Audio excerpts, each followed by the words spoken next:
the public relations industry, the advertising industry, which is dedicated to creating consumers. It's a phenomenon that developed in the freest countries, in Britain and the United States.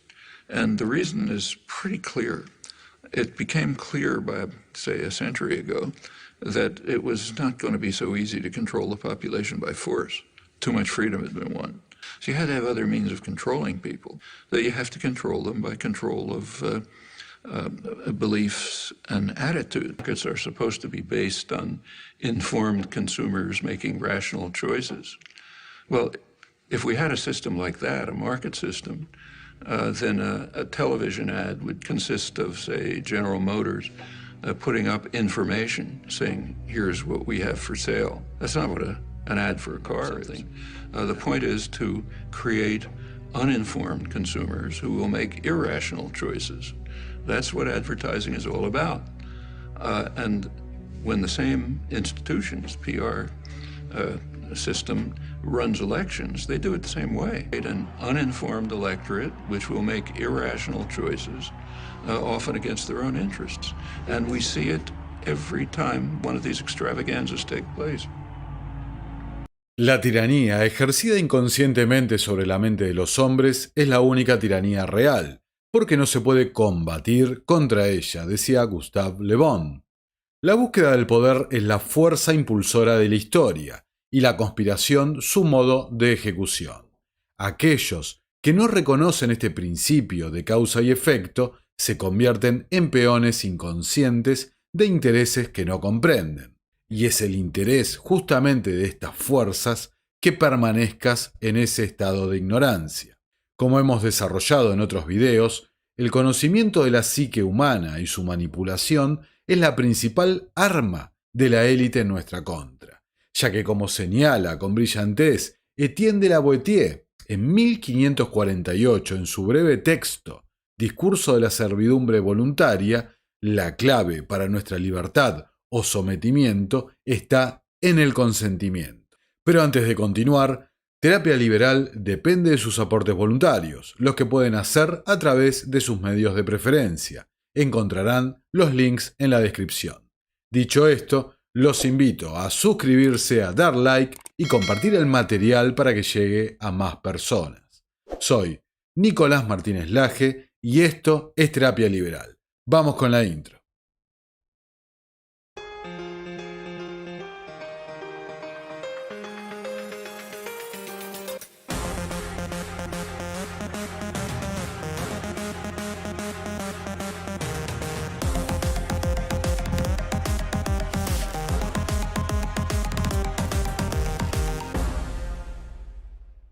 En 1917, el presidente de los Estados Unidos, Woodrow Wilson, formó el Comité de Información Pública, una agencia de propaganda con el propósito de cambiar la visión de la opinión pública americana respecto a su tradicional postura aislacionista, creando así el consentimiento para participar en la Primera Guerra Mundial.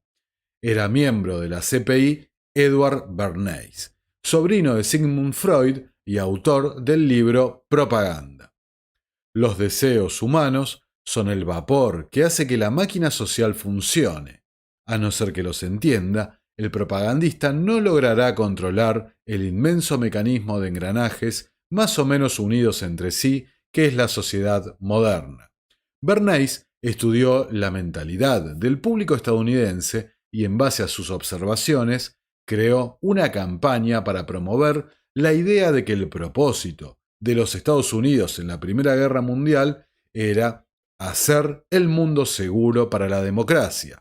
Then, to my surprise, they asked me to go with Woodrow Wilson to the peace conference. And at the age of 26, I was in Paris for the entire time of the peace conference that was held in the suburb of Paris, and we worked to make the world safe for democracy. That was a big slogan. Hasta el día de hoy es la frase que se utiliza para justificar cada una de las intervenciones de los Estados Unidos en el extranjero. A pesar que Freud tuvo una influencia significativa en su sobrino, Su mayor influencia es la del psicólogo social francés Gustave Le Bon. Le Bon escribió varios libros, el más famoso, Psicología de las masas. Su planteamiento básico era que los seres humanos desarrollan en colectivo comportamientos que jamás desarrollarían individualmente. En otras palabras, los grupos tienen una influencia determinante sobre los individuos. Y señala que las principales razones por las cuales el yo se pierde en el nosotros son las siguientes. El ser humano percibe a la masa como un poder invencible. Deja de sentirse responsable, porque en ella es una figura anónima. Las masas contagian su manera de sentir y actuar a quienes la conforman. Eso se da de manera inconsciente y permite que la masa sea manipulada por un líder. La masa sugestiona e hipnotiza al individuo. Formar parte de una masa lleva a experimentar sentimientos de omnipotencia. En la masa, lo irreal predomina sobre lo real. Es compacta y no se rompe por diferencias internas. La masa se percibe como un mecanismo de supervivencia. No pertenecer a la masa es visto como un grave peligro. Pensar colectivamente es la regla general. Pensar individualmente es la excepción. En las multitudes, las personas tontas, ignorantes y envidiosas se liberan del sentido, de su insignificancia e impotencia, y en cambio son poseídos por la noción de una fuerza brutal y temporal, pero inmensa. Hay que destacar que mentes brillantes como la de Carl Gustav Jung desarrollaría su opus, su obra, basado en el individuo y su desarrollo, definido como el proceso de individuación. Diría, si las personas se amontonan y forman una turba, entonces se desencadenan los dinamismos del hombre colectivo, bestias o demonios que yacen latentes en cada persona hasta que forma parte de una turba. El hombre en masa se hunde inconscientemente a un nivel moral e intelectual inferior, a ese nivel que siempre está ahí, por debajo del umbral de la conciencia, listo para estallar tan pronto como sea activado por la formación de una masa. Bernays calificó su paso por el CPI como de guerra psicológica, y el éxito de su eslogan, hacer el mundo seguro para la democracia, lo llevó a preguntarse. When I came back to the United States, I decided that if you could use propaganda for war, you could certainly use it for peace.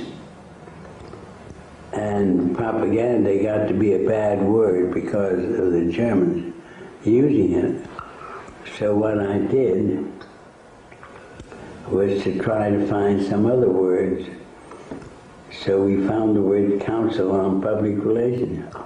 Para ello, en 1919 abrió la primera oficina de propaganda del mundo, bajo el nombre del Consejo de Relaciones Públicas, donde tendría la mayor variedad de clientes, desde políticos, empresarios, artistas, financistas, inclusive gobiernos, y desde donde se lanzaron campañas con resultados asombrosos, desde persuadir al cambio en la dieta, ¿no?, llevando al consumo de tocino, de bacon en el desayuno.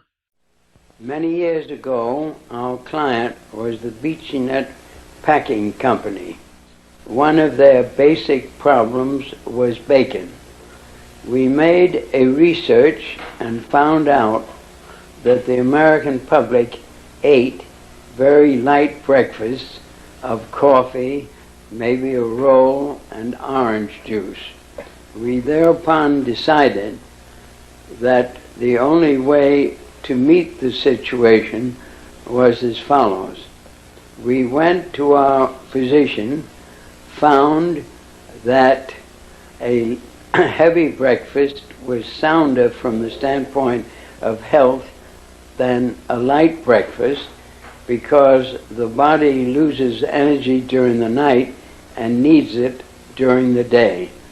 We asked the physician, after telling him why we were talking to him, would he be willing, at no cost, to write to 5,000 physicians and ask them whether their judgment was the same as his, confirmed his judgment.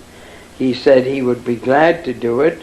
We carried out a letter to 5,000 physicians. Obviously, all of them, we got about 4,500 answers. All of them concurred that a heavy breakfast was better for the health of the American people than a light breakfast. That was publicized in the newspapers. Newspapers throughout the country had headlines saying 4,500 physicians urge heavy breakfast in order to improve health of American people. Many of them stated that bacon and eggs should be embodied with the breakfast, and as a result, the sale of bacon went up. O inclusive al tabaco por las mujeres. For example, one of his early cases involved Lucky Strike cigarettes in the 1920s. The American Tobacco Company asked him to expand sales. Women would be an ideal market, but there were problems. First, women didn't care for the green packaging of Lucky Strikes, and the manufacturer concluded that changing the color was too expensive. Second, it was taboo for women to smoke in public. Bernays took a unique approach to these obstacles. First, he recommended that if the packs must stay green, they should make green the premier color of the fashion season. During his Green Ball campaign, Bernays convinced French designers to incorporate green into their latest fashion lines, and not just any green, but the specific dark green shade of Lucky Strike packaging. He also engineered a green gala at the Waldorf Astoria, featuring some of society's most prominent tastemakers. To address the problem of smoking in public, he linked Lucky Strike cigarettes to the women's liberation movement, arranging for young women to march down Fifth Avenue, smoking and calling the cigarettes torches of freedom. Instead of appearing to sell cigarettes, this seemingly spontaneous march appeared to be a part of the struggle for gender equality. Suddenly, Lucky Strike cigarettes didn't just have packaging that matched the latest Parisian fashions, they also made a statement about women's equality. It's easy to see how these associations could skew market opinion, and the campaign was enormously successful. He knew this would be an outcry, and he knew that all of the photographers would be there to capture this moment, and so he was ready with a phrase which was torches of freedom. He had made them socially acceptable with a single symbolic act. También Bernays asistió a la CIA y a la United Fruit Company, conocida hoy como Chiquita Brand International, en una exitosa campaña para derrocar al gobierno democráticamente electo de Guatemala en 1954. In 1953, the Soviet Union exploded its first hydrogen bomb, and the fear of nuclear war and communism gripped the United States. The only way to deal with the public was to connect with their unconscious desires and fears. Bernays argued that instead of trying to reduce people's fear of communism, one should actually encourage and manipulate the fear. One of Bernays' main clients was the giant United Fruit Company. They owned vast banana plantations in Guatemala in Central America. For decades, United Fruit had controlled the country through pliable dictators.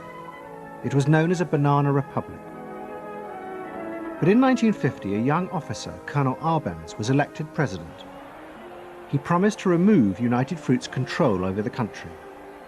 And in 1953, he announced the government would take over much of their land.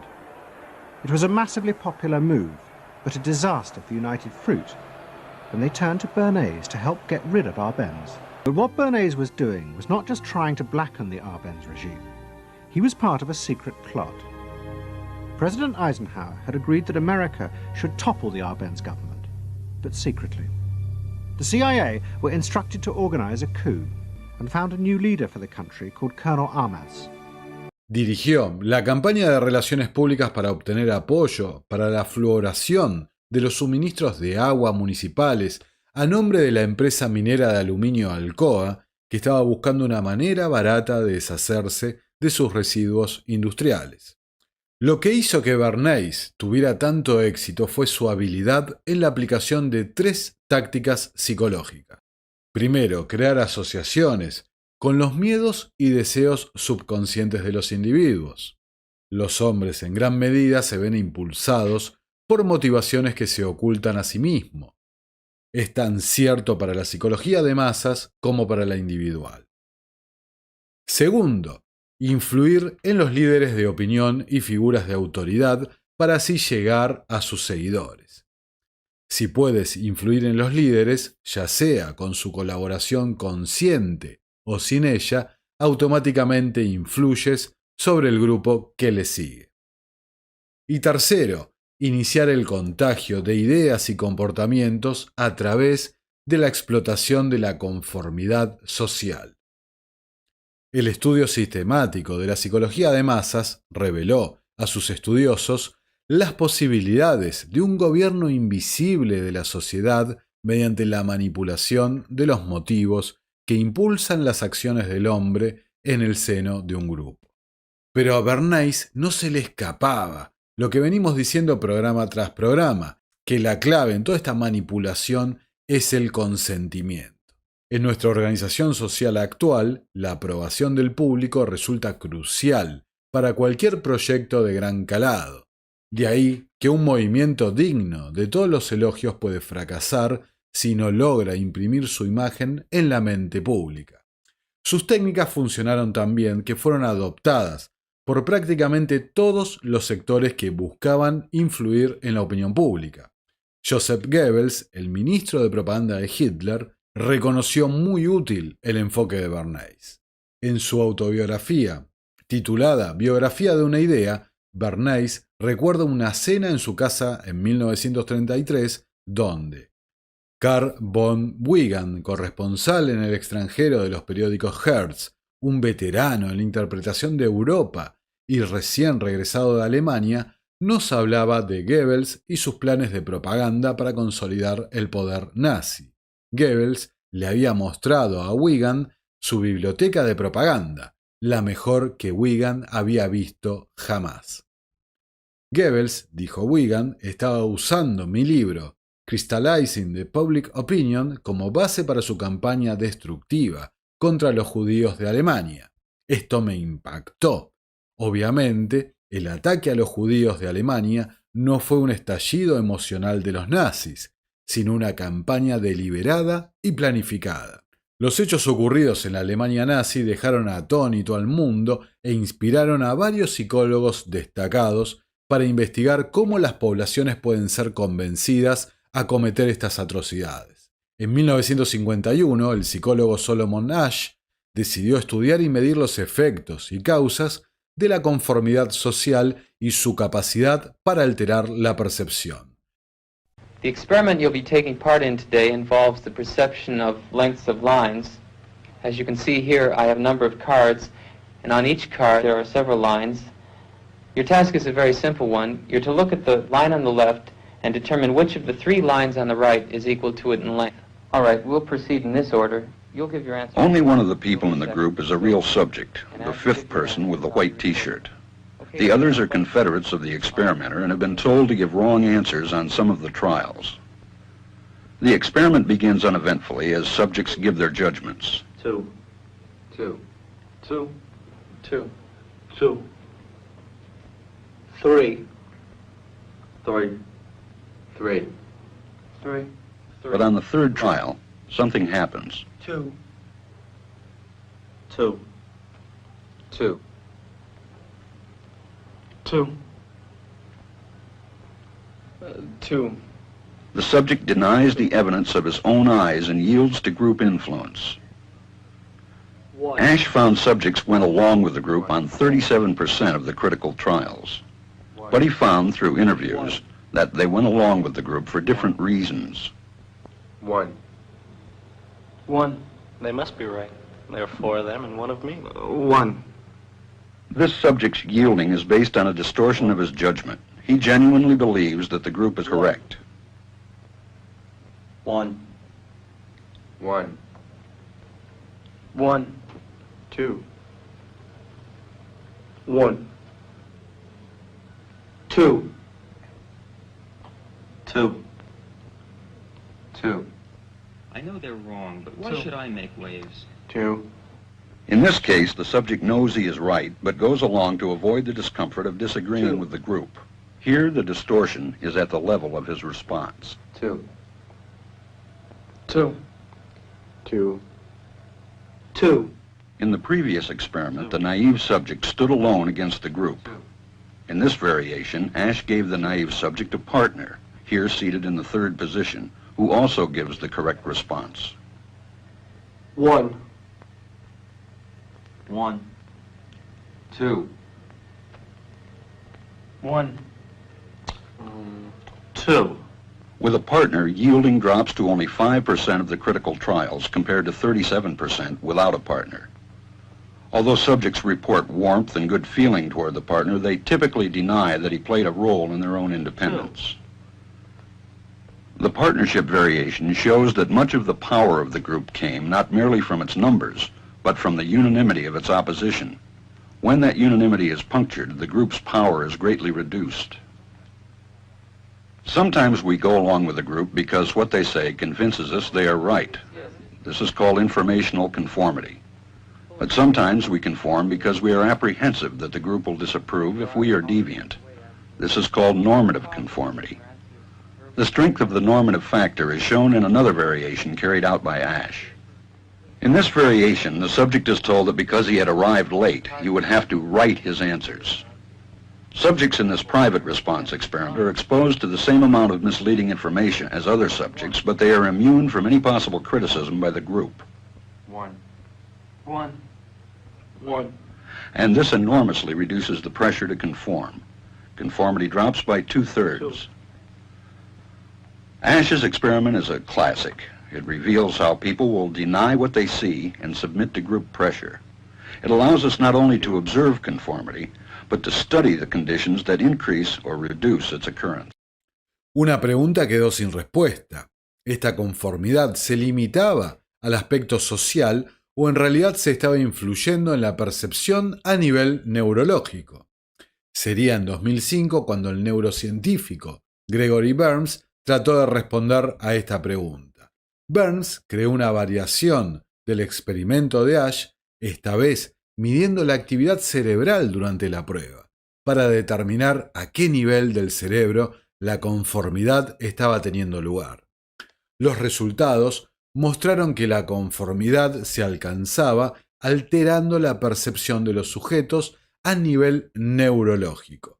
Literalmente, la conformidad hace que el cerebro reescriba la realidad. Otro experimento revelador es el llevado a cabo en 1961 por Stanley Milgram. Stanley Milgram, one of the most influential social psychologists of the time, was particularly fascinated with the dangers of group behavior and blind obedience to authority.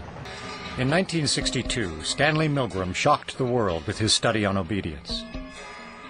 To test his theories, he invented an that would become a window into human cruelty.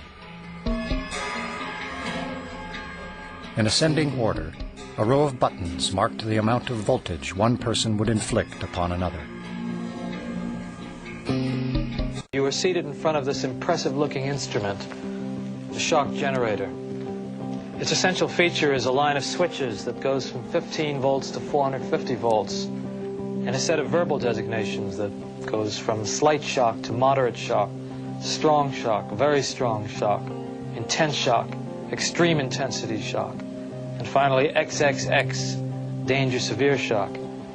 Your job, the experimenter explains to you, is a word pair test. If he gets each answer correctly, fine, you move on to the next pair. But if he makes a mistake, you are instructed to give him an electric shock, starting with 15 volts, and you increase the shock one step on each error. Incorrect. You'll now get a shock of 105. Hard hit. Just how far can you go in this thing? As far as is necessary. What do you mean as far as is necessary? Milgram was very much aware that obedience is a necessary ingredient for society to function. But he focused on the darker side of obedience. Incorrect. 150 volts. sad face. Wait a minute. That's all. Get me out of here. I told you I had heart trouble. My heart's starting to bother me now. It's absolutely essential that you continue. You got no other choice, teacher. Oh, I have a lot of choices.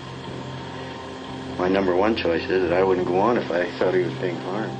Now, this man makes disobedience seem a very rational and simple deed. Now, other subjects respond quite differently to the experimenter's authority.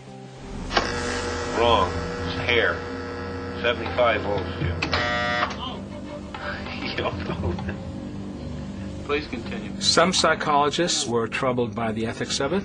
Many, if not most subjects, found it a highly stressful, conflicted experience. People are stammering, stuttering, laughing hysterically and inappropriately. 150 volts. Experimenter. That's all. Get me out of here. I told you I had heart trouble. My heart's starting to bother me now. Get me out of here, please. Let me out of here. You have no right to keep me here. Let me out. Let me out of here. Let me out. Continue, please. Let me out of here. My heart's bothering me. Let me out. Let me out. Clearly, when we say people went to the top of the chalkboard, it wasn't like they were going blithely, sadistically. People went stop and go, stop and go. They were in a state of conflict, which created a tremendous amount of stress. So that was the main critique. This will be at 3:30. El experimento de autoridad de Milgram se ha repetido numerosas veces durante los años siguientes, y las conclusiones son siempre consistentes. El aura de autoridad ejerce una fuerza casi irresistible sobre la mente humana, fácilmente reemplazando el núcleo moral y la ética. Aún más sorprendente es el hecho de que ninguna autoridad legítima es necesaria. La apariencia de autoridad es suficiente. Pero el elemento clave de este video está sintetizado por Bernays en su libro Propaganda y será desarrollado en un futuro video que haremos sobre la obra de Carroll Quigley, Tragedia y Esperanza. La manipulación consciente e inteligente de los hábitos organizados y las opiniones de las masas es un elemento importante en la sociedad democrática. Aquellos que manipulan este mecanismo invisible de la sociedad constituyen un gobierno invisible, el cual es el verdadero poder gobernante de nuestro país. Quigley describe la historia de ese poder en la sombra, la sociedad secreta a la que él denomina la red, que son quienes financiaron y explotaron estas técnicas de manipulación mental para perseguir su objetivo de total control y autoridad sobre la humanidad y sus recursos, el establecimiento en última instancia de un gobierno mundial. Y la denominación de la red no es casual, ya que su estrategia de infiltración y manipulación ha sido diseñada desde un intrincado sistema de think tanks, fundaciones y ONGs, quienes buscan, siguiendo la técnica de Bernays, influir en todas las instituciones que operen sobre la opinión pública. Hi, I'm Fox San Antonio's Jessica Headley. And I'm Ryan Wolf. Our greatest responsibility is to serve our Treasure Valley communities, the El Paso, Las Cruces communities, Eastern Iowa communities, Mid-Michigan communities. We are extremely proud of the quality, balanced journalism that CBS 4 News produces. But we are concerned about trouble and trend of irresponsible, one-sided news stories plaguing our country. The sharing of biased and false news has become all too common on social media. More alarming, some media outlets publish these same fake stories without checking facts first. The sharing of biased and False news has become all too common on social media. More alarming, some media outlets publish these same simply aren't true without checking facts first.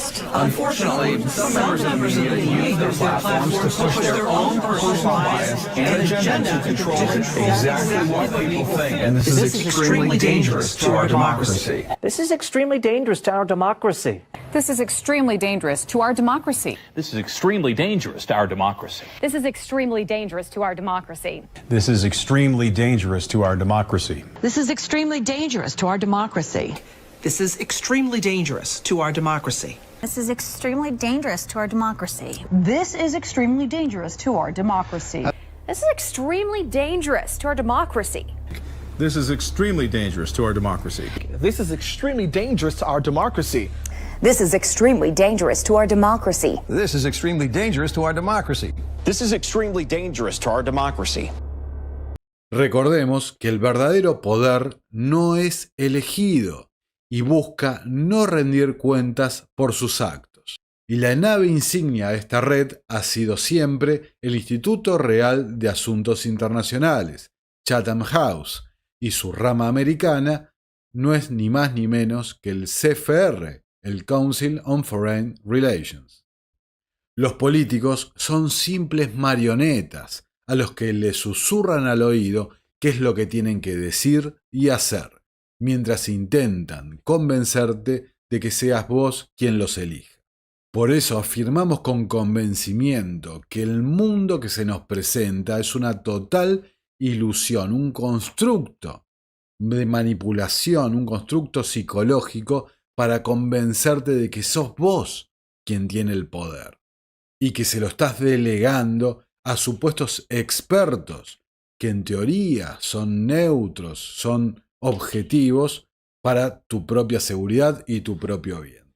Nada más lejos de eso como estamos mostrando. Por eso no hay cambio posible si no nos ocupamos de las bases psicológicas de nuestra situación de esclavitud.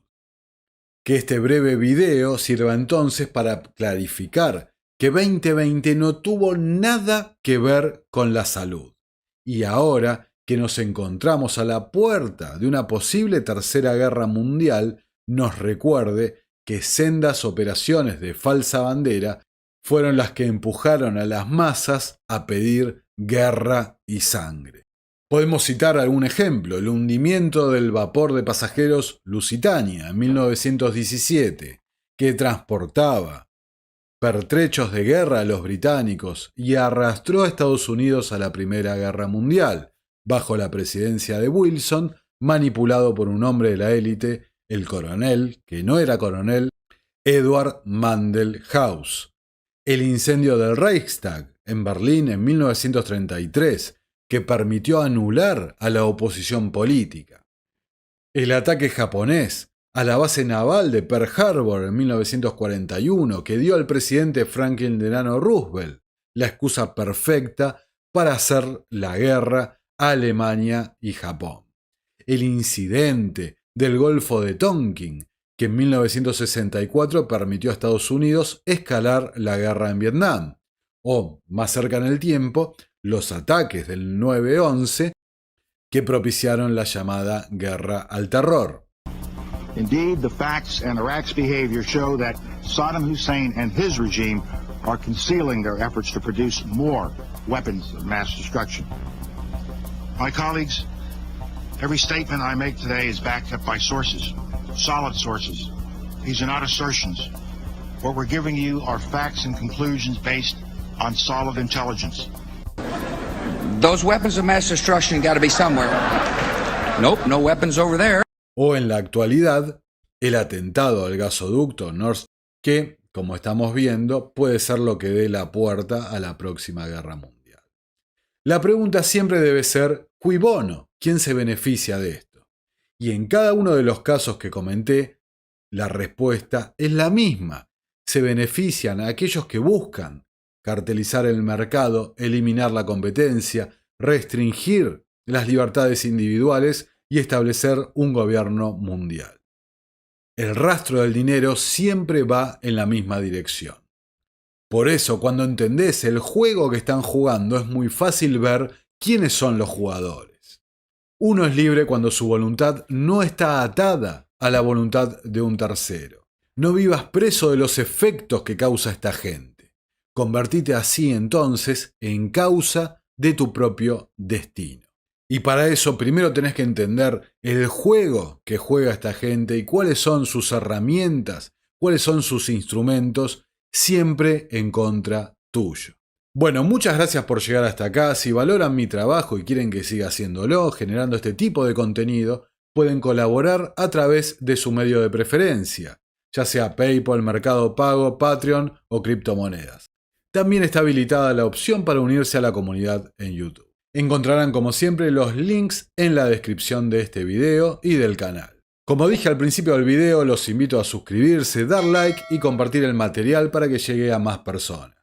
Dicho todo esto, soy Nicolás Martínez Laje, esto es Terapia Liberal y nos vemos en una próxima y nueva edición. Muchas gracias por estar ahí. Háblenme de libertad, háblenme de dignidad sin cables, mostrame con hechos palpables. La mente arde cuando las manos atienden y convierten. La gente y el ambiente es responsable de comer lo que le venden. Ven, el vagón de celda que te espera en el andén. Le temen a sus miedos pero mejor se rebelen. Independientemente de lo que pueda pasar, es el presente lo que quedará en el gen. Ilustren a su gente bien, sobrevive el más inteligente.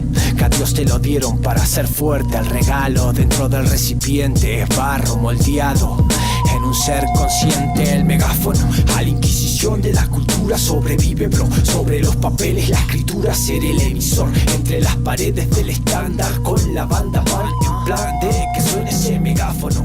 A la inquisición de la cultura sobrevive, bro. Sobre los papeles la escritura, ser el emisor entre las paredes del estándar con la banda mal en plan de que suene este megáfono.